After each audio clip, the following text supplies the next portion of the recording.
right, so this is the next video for line art. What we're going to do today is show you how to make a circle. So we're going to make this one, and then we're also going to make this one. So the idea is the same for both of them, but the process is the same. There's just a little bit of a difference. So you're going to need a protractor today.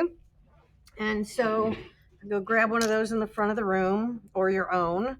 And what we're going to do is I'm going to have you start by marking off every 10 degrees. Now notice on the edges, you have like a 0 here. It's not all the way down at the edge. The 0 is right up here.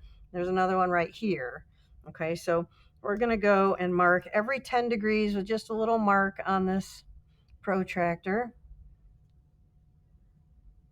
And if you do these in pencil, you could then go through and just erase them when you're all done. Just make a little mark every 10. And after you do all the way around, you're going to flip the protractor and line back up your 0 and your 180. Okay, so I'm going to line back up the 0 and the 180. And then continue to make marks around the other half of the circle. Now the 0 and the 180 are already marked, obviously. So I'm just going to go the rest of the way around.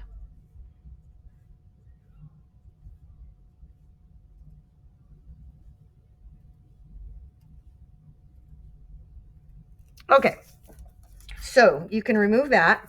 And this is your circle number 1. Here, I'll use a different pen. Circle number 1. And we did 10-degree tick marks. And they can be every 20, every 5. You can make them as often as you want. And what we're going to do here is we're going to do 6 marks. And so what I want you to do is use your pencil, pick any mark on the paper. I'm going to pick this one and draw an arrow above it. And then don't count this one, but go 1, 2, 3, 4, 5, 6 and put an arrow above that one as well. Okay. So again, don't count the one you picked first. 1, 2, 3, 4, 5, 6. Put an arrow above that one. And then here's what we're going to do. I'm going to turn the paper a little bit. Use my ruler now. You could use the protractor if you want. It does have a straight edge on it, but I'm going to use my ruler. I'm going to line my ruler up to the 2 tick marks that I just made arrows on, and I'm going to draw a line. Okay. Now I'm going to just shift my ruler to the right around the circle. So I'm going to go to the next tick mark kind of above the one that I just did, and then the next tick mark over here. Draw a line. Next tick mark above to the next tick mark above. And you're just going to keep on shifting this thing. Next tick mark above. And you're just going to go all the way around the circle and kind of, my ruler hit the edge of the desk. Watch what happens. Now, in the next one, this is my 6th line. It's going to actually hit where my arrow is.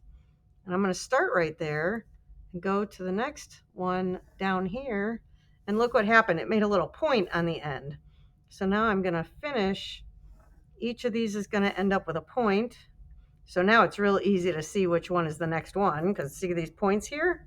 So my next one is this one because it needs a point. Go to the next one. We're just going to finish all the way around the circle.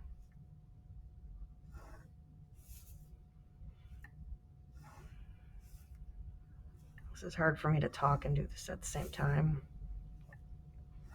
And it gets a little bit repetitive for you guys to watch.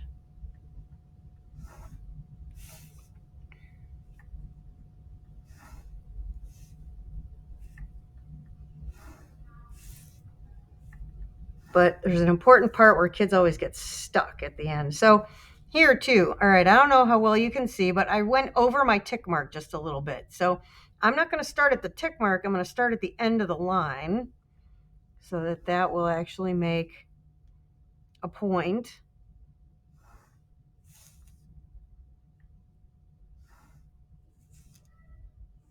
Okay, we're getting up to where students always say, I'm not sure what to do now. So I want to address that point, and I'll show you how to start the second circle.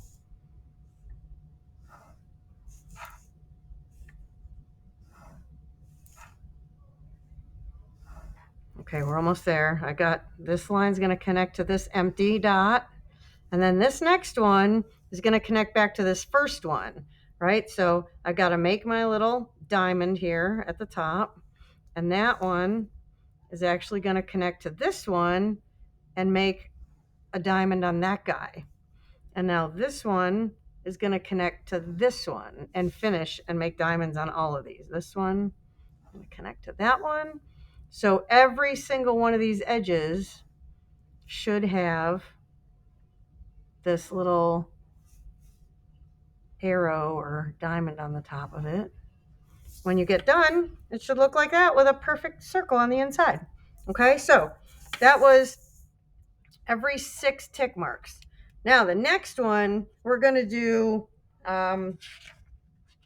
16 tick marks instead of 6. So all that's going to happen, let me show you. Okay, so that one's this one where we went every 6. Your next circle, you're going to start exactly the same way. You're still going to do 10-degree tick marks. And then here's my first arrow. And then I went 1, 2, 3, 4, 5, 6, 7, 8, 9, 10, 11, 12, 13, 14, 15, 16. Here's my second arrow. And my first line went from here to here. And then I shifted and went from here to here. And then I shifted and went from here to here. And I just did the same exact process. I don't feel like I need to do that again for you. It's just something you need to practice. So you can't go more than 18, 180 degrees. 18 would go exactly across the middle of the circle. So when you do one of these, you can pick anywhere from, I would say, 4 to 17 tick marks. If you go every 10 degrees, right? Because 18 will be exactly right across. And then the fewer tick marks you choose, the more of a little edge you're going to have on your circle. The more tick marks you choose, the more of a intertwined one you're going to have with a smaller circle on the inside. Okay, so that's just something for you to play with. So this is circle number 2, and that's going to be on the second page of your packet. Okay, all right, toodaloo for now.